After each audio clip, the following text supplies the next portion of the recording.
Alright, so this Knife Thoughts video is going to be on these knives and really on this pattern in general. And these are all Great Eastern Cutlery number 76 pattern knives. But before I get into the video and show the knives themselves, I want to first of all give a really big and genuine thank you to the GEC enthusiasts who made this video possible by loaning these knives for review. And these first three knives were loaned by Ryan Murphy, and the second two were loaned by Justin Duval. And I really do appreciate it when people loan knives for review. Now, the 76 pattern is one that I've never owned, and I've only ever really seen at the factory at GEC. And to be frank, it's a pattern that when I was first getting into GEC in 2013, was still kind of available, but I just didn't really think it was for me. So now that it's, almost 10 years later, they are definitely hard to find, and frankly, I can't get all the knives that I would like to review. I can't purchase them all, and some of them are just hard to find. So I really appreciate it when people are willing to loan knives, especially because I do know that it takes a lot of trust, right? Not only trust that they're not going to get lost in the mail, but trust that I'm going to treat them, with the same respect that the owners would. And I know that these are prized possessions. These knives can have a lot of sentimental value. So I really try to take a lot of care when people loan me knives to treat them the way that their owners would treat them. And I really do acknowledge and appreciate the trust that people put in me when they loan me knives. So again, huge thank you to Ryan Murphy and Justin Duval for sending these. I'm always willing to review knives that people would like me to, if they're willing to loan them to me. And let's get into it. So first of all, what is the 76 pattern? So I'll start with this one here, and I'm going to move these out of the way. So there's actually two different versions of the 76 pattern that have been made. The first was made in 2012, and it was called the Outlaw Gunstock Jack. So the first three knives I'm going to show are the Outlaw Gunstock Jack. This one is in copperhead jig bone. You can see by that number on the tube that it is serialized. These were pretty small runs, and a lot of GECs, don't get made for several years after a run. They don't make them again for a while, but the 76 pattern has only been made those two times, and they were kind of successive in 2012 and 2013. So this Outlaw Gunstock Jack version is a jack with a clip point main blade behind the spear point secondary. And as you can see, this one has a normal pen blade and then a really nice clip point, and has a long pull and a cut swedge. It is the Northfield version. Now this one, you can see that it did have an edge, but the edge has been polished away or used away. And this copperhead jig bone is really nice. It's a nice kind of caramel color, really nice snap on this, and that's true for all of these knives. I'll talk about that a little bit more later, but it's also just really well made. You can see there's no gaps, and it is a very good looking knife. And I'll tell you, the thing that made me not as interested in this knife when, I was first getting into GC was this hump here. Now, I knew that it was called a gunstock jack and that this was generally a gunstock pattern. Now, I'll show you another couple gunstock patterns from Great Eastern Cutlery. So these are the 44 and the 22 Magnum, the 44 Buffalo Jack. The 22 came before the 44, but the 44 is closer in size to the 76. So you can take a look at both of them.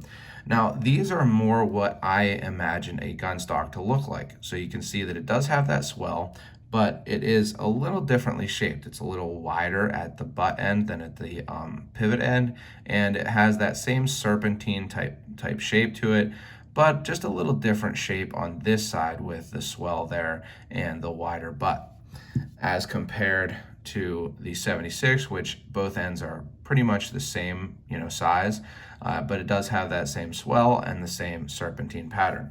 So I just, I pictured a gunstock more even like this, where it still has the serpentine pattern, a little bit less curve here in this area.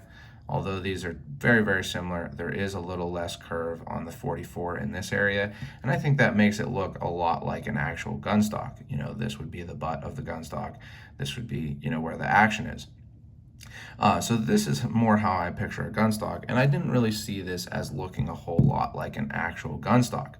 But it turns out that there are, a lot of examples of knives with this type shape that have been considered gun stocks. For example, the case, I believe it's either the 32 or the 33 pattern. I've seen kind of both looking similar to this, but there's a case pattern that they use as a Stockman as well as a jack, or have used as a jack, that is very similar in shape, and lots of other companies have done it also. So it is considered a gun stock pattern, and it is a kind of different take on it. Like I said, a little different than how I picture an actual gun stock to look, but it is a traditional gun stock pattern. So that's the first of them here. And then the next two are also going to be the Outlaw Gunstock Jack. And so it's a gunstock jack, and because both blades come from the same pivot, and you'll see the difference between this 2012 version and the 2013 version here in a second. But this is the smooth yellow rose. You can see that it has this nice tube art with the genuine cattle bone handle slabs stamp there. And I actually have also never owned a yellow rose knife. It's a series that GEC has done a lot of. This one is serialized number 16. They did, and I don't know if I mentioned this, they did 24 serialized of the Copperhead and 18 not serialized. So a small run, and same deal here. They did 25 serialized and 15 not. Now, a little interesting thing here is that these knives both have certificates of authenticity, and they don't really do, Great Eastern Cutlery doesn't really do a whole lot of these anymore. Christine Tucker, who worked at GC for a long time as the sales manager, is not there anymore. I don't know if that's why they don't do them, but they don't do them as much anymore.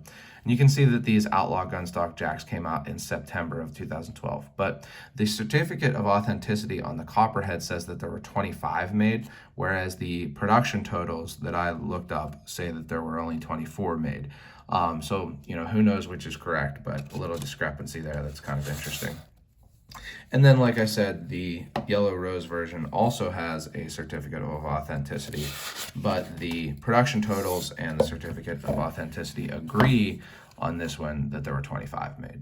So pretty small runs, not the smallest runs that GEC has done by any means, but smaller than the runs that they're doing now at 24 or 25 serialized, and then 18 or 15 not. But again, very beautiful knife here. Has this really cool rose shield that is, kind of intricate and delicate looking.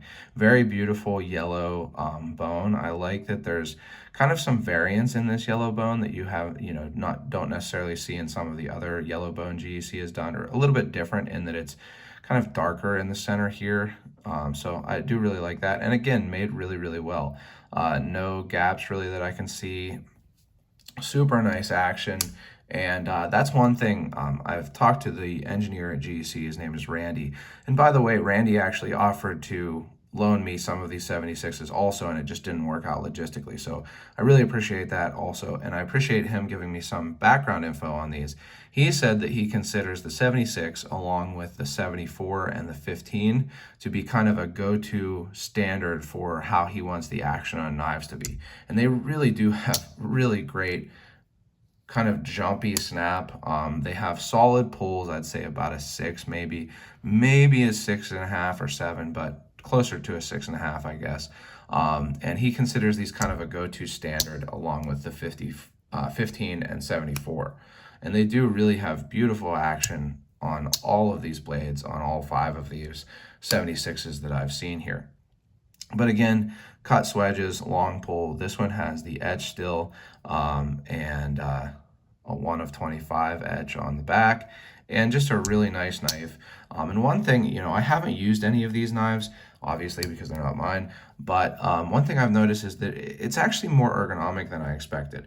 It feels pretty good in the hand because this hump here kind of hides the hump of the pen blade when you have the main blade out. And then with the pen blade out, usually if you're using a pen blade, you're going to use a pinch grip. So my fingers actually kind of rest so that, the 2 are here and then 2 are down here. So it's actually quite a bit more ergonomic seeming than I expected. Although, again, I didn't actually use any of these knives. So that's the yellow rose version.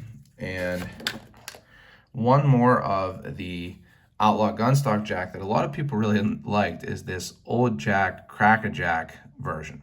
So these were a special factory order for Charlie Dorton, and Charlie Dorton is the person who started the Bulldog brand of knives. It was then sold to Jim Parker, who has done a lot of different brands and stuff like that.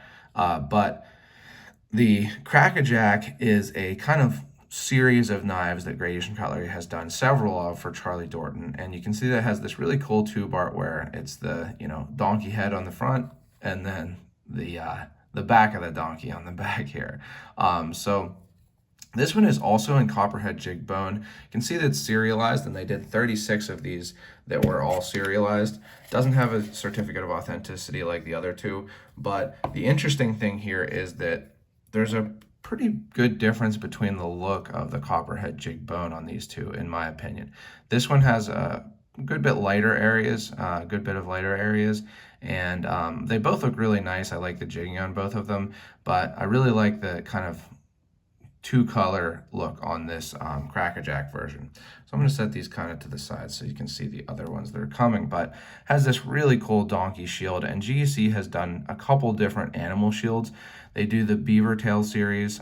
They have done the ram head shield on the 93, and then they have also done a whale and probably some others that I'm forgetting right now. But same deal, really nicely made, no issues. This one is one that when I posted a picture of these knives when I got them from Ryan Murphy, the people in Gradation Cutlery Club, the Facebook group that I actually requested if anybody could send a 76 on, and the people there are always really helpful and nice.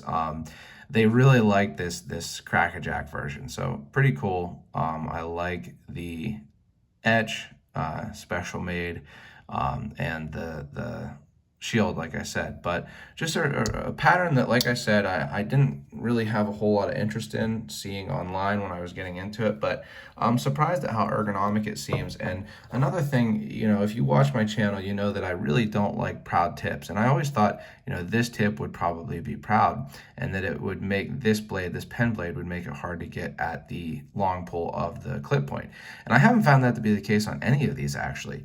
None of them have really even close to proud tips. I'll show you that here. They sit pretty well within the frame, especially this one actually. And I haven't had trouble getting either of the blades out on any of these. They are pretty accessible.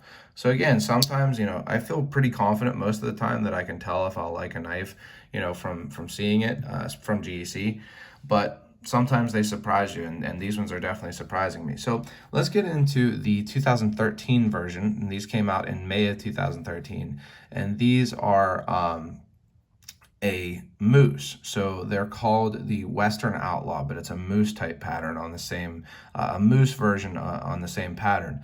And an interesting thing that Randy told me is that when they made the 2012 version, Bill had already had it planned that in the future they would make a moose version. So a moose is a knife that has two main blades on two springs on alternate sides, so coming out of different ends of the knife. This one is in antique ivory jig bone, and Randy told me that he actually designed the Spey Blade on this knife and kind of on his own, and designed this really interesting different version of a Spey Blade. So you can see that it has what he calls it a hipped Spey Blade. So it has this bump here, which is a little different than a typical Spey Blade like you might see on a trapper. I'll grab the case trapper. So the typical Spey Blade is just straight like this. And that's really what you see almost all Spey Blades look like. It has this cutoff here and then a really abrupt belly. And the Spey Blade on this Western Outlaw has that straight edge and then a really abrupt belly and the cutoff, but it just has a little bit of a curved or kind of cornered, or like Randy said, hipped blade there. And it's actually really cool looking in my opinion. It has great action, and then the main blade is another clip point, but a little different clip point. And that's one thing that I want to talk about this knife, which I find really cool. Again, I didn't use any of these knives, but this clip point is a little different. You can see that it has a little bit more of curve to the clipped area, and more interestingly to me, it has kind of a canted blade. So what I mean by that is if you see that this edge is actually curved downward from the handle. So I'll compare it to both this gradation cutlery number 44, where the edge pretty much comes straight out of the handle. The tip is in line with the pivot. And the same can be said for this moose version of the 76 pattern. The tip is pretty much in line with the pivot, and the edge comes pretty much straight from the handle. Whereas on this one, the tip actually sits a little below the center of the pivot, or a little below the pivot, and the edge is canted downward. And I actually like that on a knife, because what it can do is it can kind of pull whatever you're cutting into the edge. So if you're doing a pull cut, as you cut, it's kind of sliding the material up into that belly of the blade. So an interesting thing on this blade, now Randy didn't say anything in particular about the design of this blade, but it's just something that I noticed and think about when he pointed out the uniqueness of this Spey Blade. And one other thing he said about this Spey Blade is he designed it. Bill, the owner of GEC, said, let's try a normal Spey Blade. They went back and forth and then ended up back at the original design that he had made. And it's one of only 2 blades that he designed and, were unchanged, went to production unchanged. So that's pretty cool in itself. And then, like I said, this clip point is a more full clip point, a more traditional clip point, or not necessarily traditional, but a more typical clip point than the one on the Outlaw Gunstock Jack. You can see that this has a pretty cool edge. It has a hangman's knot or a noose, and it creates the O in the Western Outlaw, kind of the typical Western font on the W there. So really cool and really great action. Same deal, about like a 6.5 on these blades, and really great snap. I don't want to let these close too hard, but this antique ivory jig bone is different. It's not something that I've seen this specific cover material before. I think it's pretty good looking. It has a little different jigging than the copperhead jigging on the Gunstock Jack version. And this is closer to like some other color handle color designations they've given, I think. So GEC does change the things that they call the same type looking handles sometimes. So I don't know if that's something they did there, but really cool. And another thing that at the time that these were available, I didn't think that I was really into moose type knives. So I'll get the other one out here while I'm talking about this, but I didn't really think that I was a big fan of the idea of a moose, having 2 full-size blades on 2 different springs. But I've actually come to, kind of enjoy them. Another example is the gradation cutlery number 81, which is the bull moose, and I didn't really think I would like it, but I got one and enjoyed it. But this is another of the Western Outlaws. This one is in dark kingwood, and another handle material that I've never actually seen from gradation cutlery or anywhere actually is kingwood, and it's really nice looking. This one is a user for Justin Duval, who loaned it, but really nice looking, nice grain, nice deep dark color to it. Has the cloud or keyhole shield, very well made. Same deal, nice action.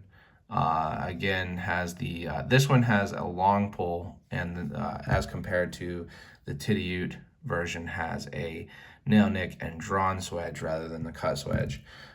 But same hipped Spey Blade, and again, this Spey Blade, instead of the nail nick and drawn swedge like the Titty, it has a nail nick inside a cut swedge. So I'm typically don't necessarily prefer a nail nick in a cut swedge like that. I haven't seen that it makes any difficulty in getting this knife open, so it's not actually a practical thing, but just something where I don't necessarily typically prefer that. But still really cool looking, especially with this cut swedge starting right at that hip area there.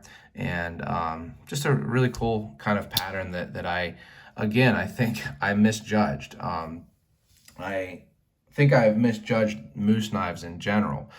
So I do enjoy the 81. I don't have it out right now, but I think that these moose knives, while they're a little thicker than a knife that is a single spring two-bladed knife, it's pretty much the same thickness as the clip and pen version, maybe a little thicker because the Spey Blade spring is thicker than the pen blade spring, but pretty close, and you do get two full blades on it. So again, these are knives that I didn't think I would like, so much so that I didn't buy them when they were available. And like many GECs, I do kind of regret it. I wish that I had one for myself, and I might look for one. But it's a cool pattern. It is a traditional pattern, even if it's not what I typically think of a gunstock, an actual gunstock looking like. It is a traditional gunstock pattern, and it's one that GEC hasn't made in a while. As I said, they only made these two different versions, one in 2012, one in 2013. So I don't know if they will make another run of these or not, but I think that they're due for one. I think that people would probably enjoy them, and I'd be interested to see what they would do with it. Now, what I would like them to do with it, what I would like to see, is this pattern done as a Stockman. So Case actually does a Stockman, like I said, that has a very similar handle shape.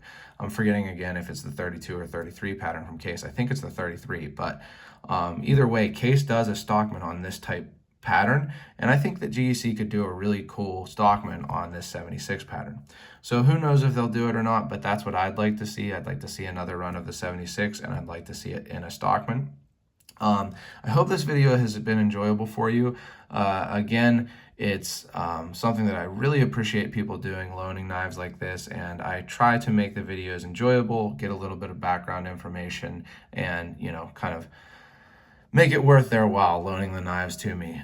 So if you did enjoy the video, go ahead and like it and subscribe to the channel. I've got lots of other videos like this, and I have more coming all the time. Like I said, if you have a knife that you'd like me to review, I always am up for it. So you can send me a message through my site or through Instagram, and I'd be happy to get it set up. And also check out my Instagram and Facebook at Knife Thoughts, and my website knifethoughts.com. And last but not least, as always, don't forget to go out and do good.